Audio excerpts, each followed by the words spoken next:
At the beginning of April, while recording one of my videos, I bragged about having 5 reviews all wrapped up ready to release in advance, those being my final book review and the first 4 serials of Season 3. Well, as of the date I'm recording this, which is the last day of April, it's been about 2 3/4 weeks since I had to have spontaneous surgery. Nothing major, just had to get my appendix removed, but it's left me feeling pretty sore the last few weeks. Very fortunate that I already had those videos completed ready to release. Hopefully by the time this review goes up on May the 13th, I'll be all healed up. Now, let's talk about some classic Doctor Who, shall we?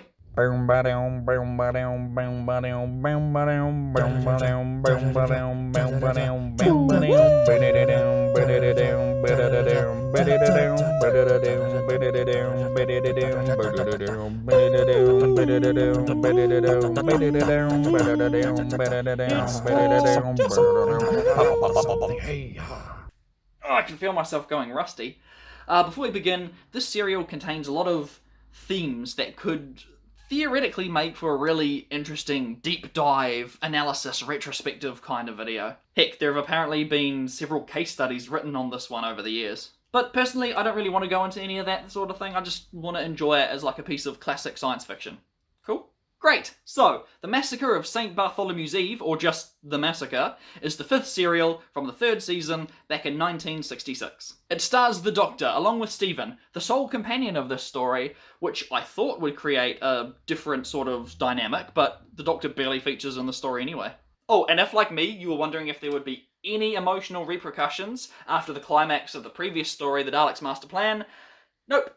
No trauma, no tears, like it never happened. Actually, you could go straight from watching The Mythmakers right into The Massacre of St. Bartholomew's Eve and just save the Daleks' Master Plan for like a Dalek marathon. This is yet another lost serial with all 4 parts missing. You can watch the good old loose cannon telesnap reconstruction right here on YouTube or Daily Motion, whichever you prefer, although both methods have at least 1 part missing, most likely due to copyright. I could only find 1 copy of episode 1 that had clearly been re-edited to avoid copyright strikes because it had weird, warped vocals and the aspect ratio was off and it sounded horrible. Man, it was so crusty, and having to struggle with Daily Motion's infamous video playback made it 10 times worse. Heck, it even froze my PS4. That's just mean.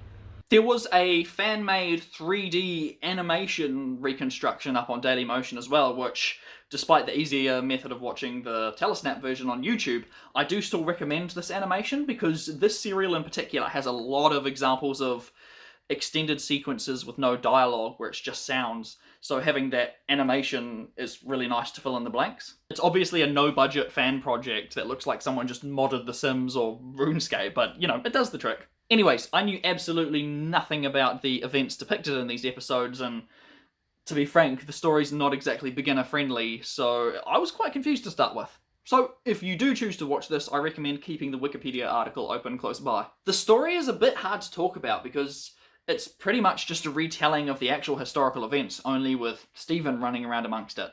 If you're interested enough, it's worth a Google search, but essentially, with a lot more time, and especially budget, it could almost pass for a discount Game of Thrones Season 1, with political intrigue and numerous characters with conflicting motivations plotting against one another. Again, it's nowhere near that level, like it's really underdeveloped, because, you know, it's not like they could pull off an expansive epic over a few videos. It's, you know, inoffensive and serviceable enough. Unfortunately, the plot doesn't really get resolved, so in that case it really is just like Game of Thrones. But yeah, the story's just going along, events are happening, and then the Doctor and Stephen just leave before the massacre happens. I would call it anticlimactic, but it's not even like it was building to a climax of any sort. Things happen, and then they stop. But it wasn't boring, and that goes a long way. I don't know, maybe I am just giving it the benefit of the doubt, but personally, this just isn't the kind of real-world time period story that I enjoy. I prefer the historical episodes to have the characters directly involved in the events unfolding, like in The Mythmakers or the modern fan favourite Fires of Pompeii, rather than them just existing alongside the historical backdrop. The Crusade. In the end, Stephen has it out with the Doctor after the Doctor sends a girl that Stephen was protecting to her assumed demise as part of the massacre. Once they've safely escaped and materialised elsewhere, Stephen storms out of the TARDIS, and for a moment, I honestly believed that was the last we were going to see of him, but no, this was just a weird setup to the most awkward companion introduction ever. You see, Stephen marches away, leaving the Doctor to deliver an honestly really powerful and emotional monologue where he name drops every one of his companions up to this point, and he laments the fact that they cannot fathom the immense weight and responsibility he has to not alter the flow of time and interfere with like historical events. He even considers giving up and going back to where he came from. That is until some random girl just runs into the TARDIS like it's nothing. Yeah, no locks or security measures or anything, and she doesn't even have a reaction to the whole bigger on the inside thing. This is Dorothea Chaplet, but more commonly known as Dodo, the newest member of the TARDIS team. Stephen runs back in to avoid some approaching police officers outside, and they just casually take off. The Doctor's just kidnapped some random girl who, conveniently, doesn't have any family to miss her, and oh, get this, she just so happens to be a very distant descendant of that girl Stephen was protecting that he thought the Doctor sent to her death? Huh. 500 years and somehow never adopted a new surname? Oh well, just like that it looks like Stephen's strife with the Doctor is over. Then, to make matters even weirder, the Doctor gleefully compares Dodo to Susan, even going so far as to remark to Stephen that, oh, they look so similar, despite, you know, as the Doctor points out, Stephen never even met Susan. This is a super strange way to introduce a new companion. Oh, hello, stranger, from an unknown time and place, which, let's be honest, is probably London in the 1960s. You look just like my granddaughter. And what's that? You don't have any family to go back to? And you just so happen to be the great-great-great-great-great-great-great-great-great-great-great grand-descendant of that girl Stephen was worried about? Welcome aboard! No, I'm not concerned at all about why you were running away from police out there. Come with us! Adventure awaits! I'm just making something out of nothing. I'm sure everything will be explained come next episode. Actually, knowing this show's track record, it'll probably never be acknowledged again. And I should have known Stephen wasn't really about to leave because I didn't see him grab his stuffed panda mascot.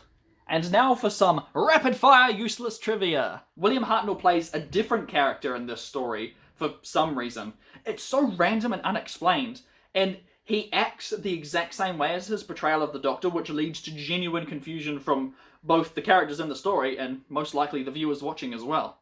Annette Robertson, who played the girl Stephen was trying to protect and worried that the Doctor accidentally got killed, and who's also Dodo's distant relative, was actually married to John Hurt at the time of filming this episode. Their marriage only lasted a couple of years, but it's so insane to me that John Hurt would then go on to become this world-renowned actor and even play the War Doctor in the modern series. Like, this is a cool bit of history, and what a small universe. And it's gotta be if you keep casting Mark Gaddison Doctor Who every couple of years. So, the Massacre of St. Bartholomew's Eve, which doesn't make sense because the massacre didn't take place until the day of, so why would they call it the Eve? Anyway, it makes sense why they shortened it to just the Massacre in some releases. In the end, I think it's a non-essential story, but it's, you know, at least worth a watch once, especially if you're doing a marathon. And if you can suffer through the frustrating trial of getting Dailymotion to work, then definitely go with that cool 3D fan animation, because, you know, it fills in a lot of the silent blanks. But if you just want to keep things simple, Loose Cannon's always got your back with the reconstruction on YouTube, which you still have to watch the first episode on Daily... Why can't these things just be simple? Oh, thank you very much for watching. I really appreciate your support. I'm very tired now. I'm still recovering from my surgery, and it's just slow. It's just slow. I hope by the time this video comes out I'm feeling better. Anyway, I'm gonna go have a lie down. Just kidding, I've got work in half an hour. Tune in next week while we take a look at the Ark. I don't have the DVD, so I'm gonna have to use Dailymotion again. Hooray!